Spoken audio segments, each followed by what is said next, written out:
球の皆さんこんにちは、月くんと申します。今日は恒例の対決シリーズの動画で異次元超人エースキラー VS 暴君怪獣タイラント、昭和シリーズ屈指の強豪対決となっています。皆さん好きなキャラだと思いますので、いつも通り真剣にちゃんと考察していこうと思います。考察ルールはこちらにある通り、人気とか知名度とか個人的な好みとかは関係なく、純粋にこの2体が戦ったらというのをやっていきたいと思います。それぞれウルトラマンエース、ウルトラマンタロウの本編に登場した状態で対決してもらいます。はい、ではまずウルトラマンエースに登場した異次元超人エースキラーの性能紹介からやっていこうと思います。他の作品にもキラー系列の超人出てますけど、今回はエースに登場してエースと戦った時点でのエースキラーでの考察です。エースキラーはヤプールがウルトラマンエースをぶっ倒すために作り出したロボット超人です。右手に申し訳程度に持っているナイフと鍵爪が素の状態のエースキラーの武器なんですけど、そんなものは可愛く見えてしまうほどこのエースキラーは高性能です。胸にあるクリスタル装置がエネルギー吸収装置になっていて、エースキラーはなんとそのクリスタルに4人のウルトラ戦士のエネルギーを奪って、それによって各ウルトラ戦士の必殺技を使えるというチートじみた技範囲の広さを持っています。ウルトラマンからスペシウム光線、ウルトラセブンからエメリウム光線、ゾフィーから M87 光線、そして帰ってきたウルトラマンことウルトラマンジャックからはウルトラブレスレットを物理的に奪っています。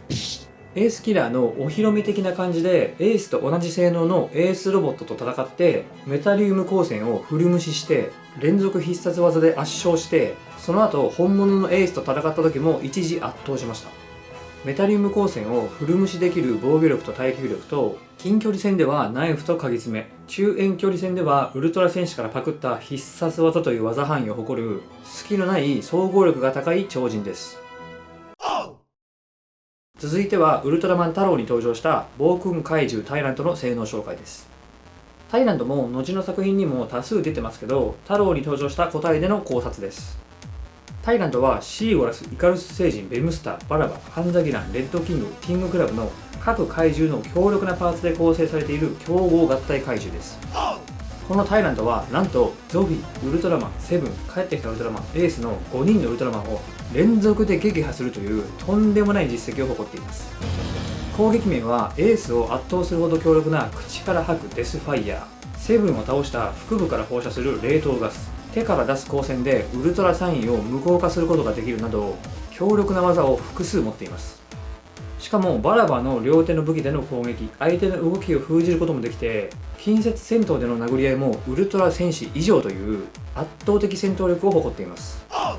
防御面でもスペシウム光線をベムスターの腹部で無効化したり、メタリウム光線が直撃してもフル無視できるほどの硬さもあります。他にも作中では披露していない能力もたくさんあったり、宇宙空間での移動速度にも優れていたり、隙のない総合力を持つ超強豪怪獣です。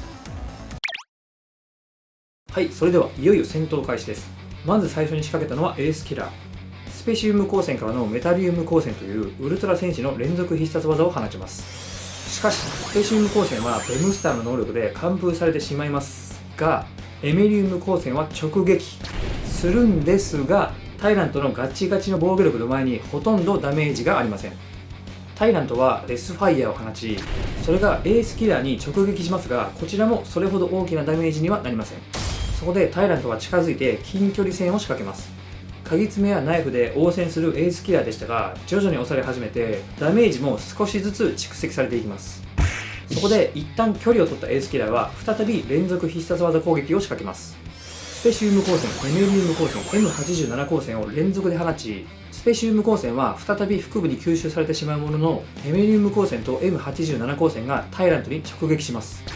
これにはさすがのタイラントにもかなりのダメージが入り、隙ができたところにエースキラーが一気に畳みかけようとしますが、ここでエースキラーの動きが止まります。タイラントの腕から伸びる鎖ががっちりエースキラーの体に巻きついて、締め付けられるだけではなくぶん回されて叩きつけられます。なんとか脱出を試みますが、そこにダメ落ちの冷凍ガスを打ち込まれ、そのままタイラントの勝利という結果になりました。やっぱりタイラントの総合力は半端じゃなかったですね。攻撃も防御も隙がなくて、戦いにおいての引き出しが多いです。